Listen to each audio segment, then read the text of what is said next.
Good morning, જય શ્રી કૃષ્ણ, જય સ્વામિનારાયણ, જય જિનેન્દ્ર અને Sitaram. Welcome to our new blog.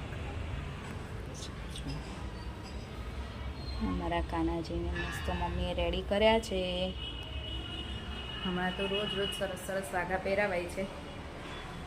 અધિક માસ છે એટલે મમ્મી ગયા છે પૂજા કરવા અને જસ્ટ હું બધું કામ પતાવી ફ્રી થઈ અને હવે લંચ બનાવવું છે એટલે જોઈએ શું શાક કરીએ, રોટલી કરીએ. અત્યારે શાક રોટલી જ બનાવવું છે કેમ કે રાત્રે બનાવવાના છે ઢોસા અને ઇડલી. એટલે અત્યારે શાક રોટલી બનશે, નહીં તો દાળ ભાત બનાવે અને પછી રાત્રે બનાવો સંભાર ને એવું, પછી અત્યારે નહીં બનાવીએ.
ચલો આજે જો લંચમાં તો ટીંડોરા બટેકાનું શાક છે.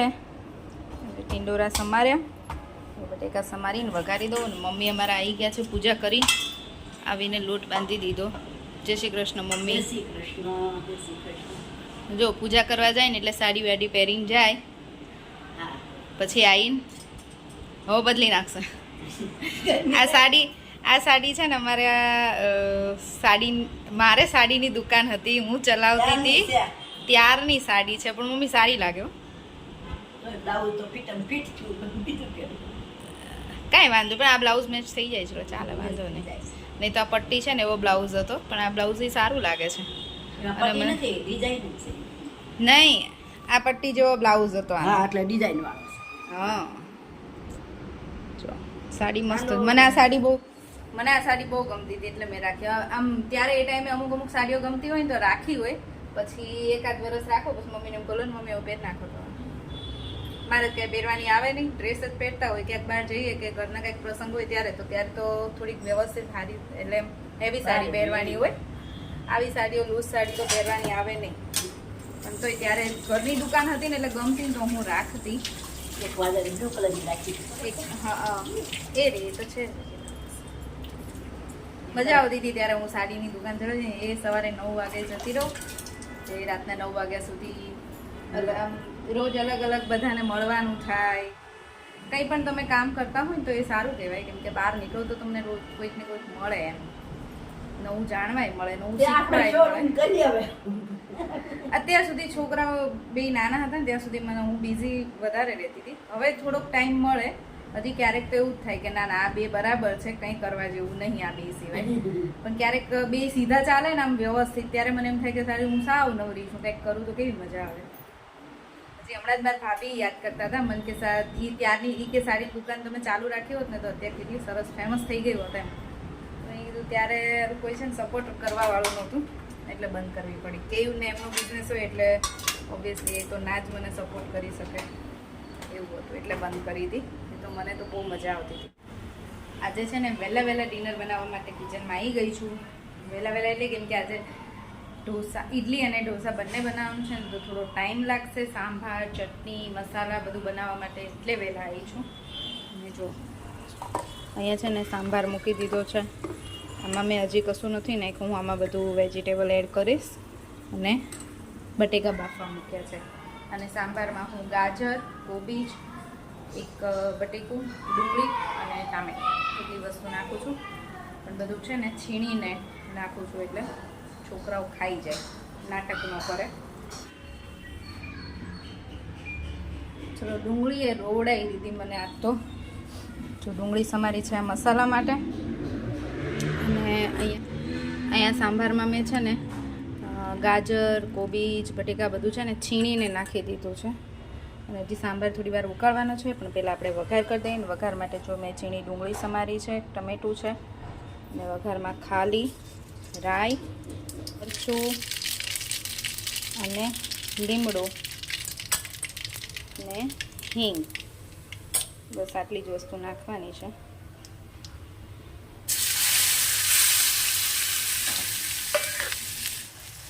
થોડું ચડી જાય ને એટલે એમાં હળદર, મરચું અને થોડો ગરમ મસાલો અમારા ઘરનો જ છે, સાંભાર મસાલો નથી. આપણે સાંભાર મસાલા વગર, હું ઘણી વખત સાંભાર મસાલો હોય તો જ, સાંભાર મસાલો ના હોય તો એ સાંભાર બહુ મસ્ત બને. મારો જે ઘરનો મસાલો બનાવેલો છે ને ગરમ મસાલો એ બહુ જ મસ્ત છે, એટલે હું ક્યારેક જ સાંભાર મસાલો યુઝ કરું છું. પછી જો ચટણી બનાવવા માટે છે ને અહીંયા મેં થોડાક ડાળિયા લીધા છે, ટોપરું, કોથમીર, મરચાં, મીઠું અને આને પીસીને પછી દહીંમાં એડ કરી દઈશું. જો અમારી ચટણી મસ્ત રેડી છે. હવે આને વઘારવાની છે. ખાલી રાઈ, સૂકું મરચું અને થોડોક લીમડો, બસ. બટેકાનો મસાલો બનાવવા માટે છે ને બટેકા બફાઈ ગયા છે, હું આને મેશ કરી દઈશ. અને ઝીણા મરચાં સમાર્યા છે અને ડુંગળી. વઘારમાં ખાલી રાઈ અને લીમડો જ મૂકવાની છું. ચણા દાળ કે અડદની દાળ એવું નથી નાખવાની. એવું નાખે તો મસ્ત ટેસ્ટ આવે, પણ ઘરે શું કરવા બનાવતા હોય કે બધાને ભાવે, બધા ખાય, એટલે પછી અમુક વસ્તુ નાખે ને તો ઘરમાં એકને ભાવતું એકને ન ભાવતું. એટલે આ બધી વસ્તુ ઘરે તો એવી જ બનાવવાની કે આપણા ઘરના ટેસ્ટ મુજબ અને આપણે ઘરના બધાને ભાવતું હોય ને એવું. અને જોડે ઇડલી બનાવવાની છે, કેમ કે પપ્પાને ઢોસા ઓછા ભાવે. બનાવ્યા હોય તો એ ખાઈ નાને પાડે. પણ મેં કીધું ને તો મને કે ઇડલી બનાવજો, તો મેં કીધું ચલો તમને એકને પપ્પા માટે થોડીક ઇડલી બનાવી દઈશ. અને રાહી પણ ઢોસા ઓછા ખાય, એને પણ ઇડલી ભાવે. પપ્પાની રાહીની ઇડલી અને અમારા બધાના ઢોસા એવું છે આજે. ચાલો તો પહેલાં મસાલો વઘારી દઈએ. જો એના માટે તેલ મૂકી દીધું છે અને ખાલી રાઈ અને લીમડો જ નાખવાનો છે. ચલો મારો છે ને મસાલામાં ઢોસા માટે મસાલો પણ રેડી છે. ડુંગળી મેં સાવ નથી ચડવા દીધી, થોડી આમ ક્રન્ચી રાખી છે કેમ કે મજા આવે. ને 7 વાગ્યા છે, બધું પતી ગયું છે, બધું રેડી થઈ ગયું છે. હવે ખાલી એક બાજુ ઇડલી મૂકી દઉં ને એક બાજુ પેપર બનાવવાના છે. વાસણ વધારાના કરીને એક જ બધું. પછી છે ને ગરમીનું મોડું થાય ને તો બહુ જ કંટાળો આવે.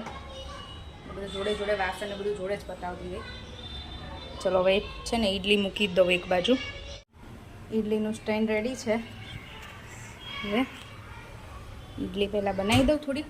હજી કોઈ આવ્યું નથી ને, કોઈ આવ્યું નથી ત્યાં સુધી ઇડલી બનાવીને મૂકી દઉં. પછી ગરમ ગરમ ઢોસા. અમારા ઢોસા બનવાનું ચાલુ થઈ ગયા છે.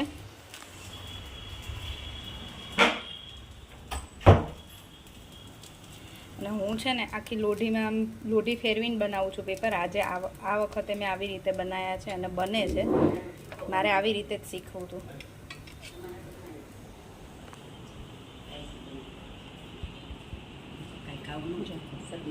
અમારે ઇડલી ઢોસા કેવું મમ્મી? બહુ મસ્ત બન્યા. બરાબર. ઘરના ભાવે ને?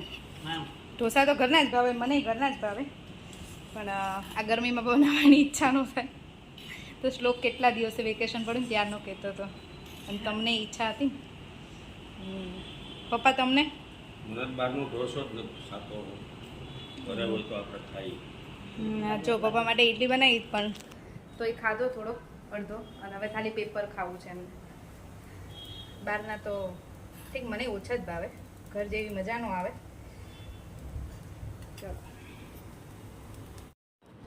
જો રાહી અને શ્લોક આવી ગયા છે રમીને. અને ઢોસા અને ઇડલી તો મજા પડી ને રાહી? શ્લોકને તારે તો બોલવું જોઈએ, તારી ફેવરિટ વસ્તુ છે કે અત્યારે તો ખાવામાં કોન્સન્ટ્રેટ કરવાનું છે. ચલો જો બધાને જમાડીને પછી હવે હું મારા માટે ગરમ ગરમ બનાવીને બેસી ગઈ છું. ઢોસા ઇડલી અને કેવું રહ્યું? સરસ. મારી માટે તો ઢોસા કરતાં ઇડલી બહુ ભાવે. ઇડલી બહુ ભાવે નહીં, ઢોસા ઓછા ભાવે. કેયુર ને રાહી ને એ બધાને પણ જો કે આજ તો ઢોસા ખાધા ને ઢોસા હે ને રાહી? રાહી મને હમણાં કીધી હતી મમ્મી મસ્ત બન્યા છે. સંભાર વધુ ભાવે કે ઢોસા ભાવે છે? મારી જેમ હે. પણ ઢોસો કેવો લાગ્યો? સારો ને? સ્પાઈસી કર. આજ તો છે ને જો અહીંયા એસી ચાલુ કરીને બધાય બેસા જ જમવા. કેયુર તો અમારે નીતરતા જ હોય. જો હવે અહીંયા પાછું લીચી ખાઈને તરત.